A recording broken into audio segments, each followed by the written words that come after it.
Ao Ashi is one of the better sports anime of this year, but it has not hit that big moment yet. And when it hits, hopefully it will stand alongside this other niche football manga. This was me almost a month ago, ranking every anime of the season, and I couldn't have been more wrong. At first, I was waiting for that big moment to arrive, but eventually, I got tired of waiting and switched over to the manga in search of it. And through that journey, I experienced this wonderful world of actual pro football. The grand goal, which was like a faraway dream when we started, really lovable, empathizing, and captivating characters with rules and technical knowledge of football, which was made easy and fun to understand. That before I knew it, something happened. I became a fan.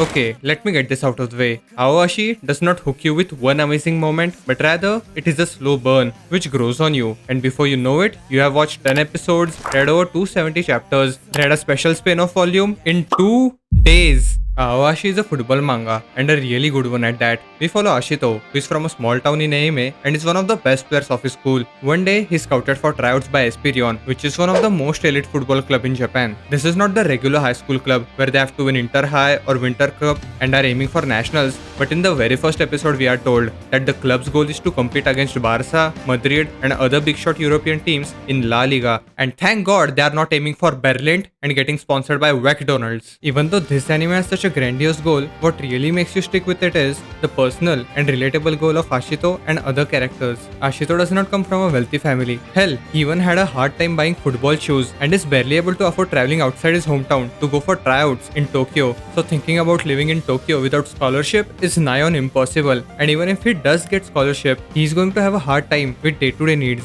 Ashito is one of the best players of his town, no doubt about it. But it is like he's a big fish in a small tank. But the Espirion club is like the ocean, where you have to compete amongst whales and sharks. Ao Ashi introduces you to the grandiose goal of the club to compete in La Liga, and on the other side, Ashito's personal goal to be pro as soon as possible so he can support his mother financially. Even though the stakes are high, in some way, this is very personal, and the journey we take to achieve that goal is fucking amazing. Ashito is another one of our loud, energetic shonen protagonists, but unlike most of them, he's not good at sports because of his athletic abilities. Yes, he picks up on things fast and improves rapidly, but the real reason he's selected is because he has good eyes. He can spot players and remember positions of not only his teammates but also his opponents, which is a huge fucking deal in football. Ashito seriously lacks basic techniques of football. His passes suck, his dribbling is non-existent, and moreover, he plays forward position where these skills are not only needed but should be polished like a diamond. But he makes good plays and can dictate the pace of the game, which he himself is unaware of due to his obsession with scoring the goal. The more he struggles and the more he accomplishes things, it feels like the gap has been widened between the pro he wants to be and the way he is now. Or rather, he becomes aware of the difference between his level and the pro's level. Sometimes he even forgets that the gap he has come to realize is actually a progress and falls into a despair. Or when we feel like he's just one step away to accomplish his goal, the rug gets pulled from under us and everything we have built up comes crashing down because he has been focusing on the wrong things. But all of this would have fell flat if not for the characters themselves. I fucking love good characters, and I'm not saying only the jolly bubbly type but also the assholes with a good fucking reasons and development. If a show has a good plot and interesting world but they had shit garbage characters, I'm gonna give it a 6 out of 10. Sorry, that's how it is. But AOASHI fucking carries with its characters. Togashi is a Yankee with a heart of gold. Tachibana is contagiously lovable. Yuma is, well, Yuma. Fukata is that lurking legend in every anime. Akutsu and Kuribayashi are the fucking goats. Manga readers, you know what I'm talking about. And finally, the best girl to rival Kitagawa Marin herself is Otomo. Bruh, I fucking love this dude. He's the best. He's the perfect balance between hilarious and badass.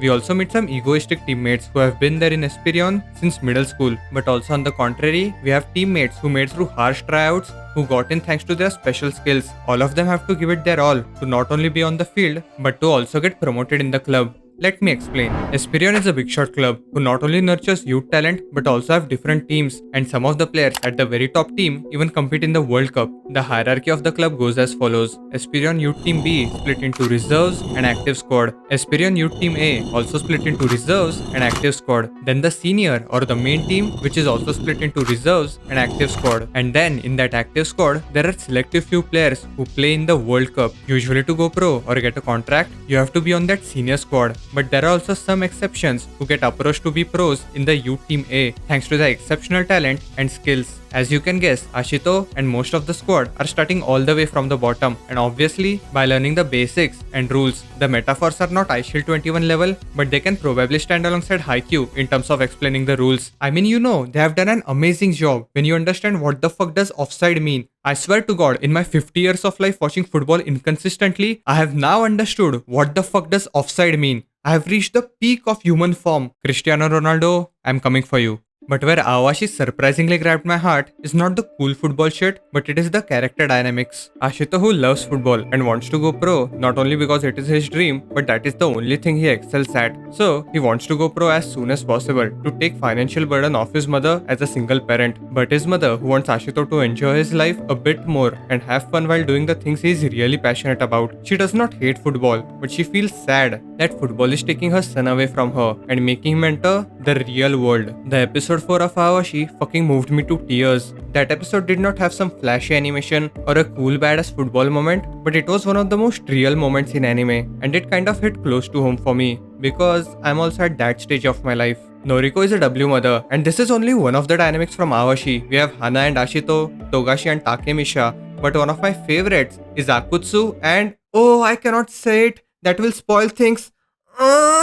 Daddy, chill. Even though characters are the one aspect which carry the show, we are similarly invested in the football world. Ao Ashi is deeply connected with this world, which focuses on scouting amazing players, the club which favors a certain type of talent, the beef between high school football club and the professional football club, the youth players who are making breakthrough into the pro scene and changing the entire game, and all of this fits the grand narrative to eventually select the best players for the FIFA World Cup. Most of the sports anime, even though I love them to death, aim for the nationals, and yes, which is an amazing and attainable goal, but that's the thing. I feel when the team wins the inter-high tournament and goes to national, the series kind of ends or gives the feeling of now what. But Ao Ashi making the declaration of competing in La Liga and planning to crush Barca, Madrid and other high teams, it is able to scale much better, make the players they are now competing against a future teammate or a rival. There are very few sports anime that can stand alongside the greats, and I think Ao Ashi will soon stand there if they don't fuck up the anime. But it is in the hands of Production IG, so I'm not that worried. Okay, this is me after episode 11, and what the fuck happened, Production IG?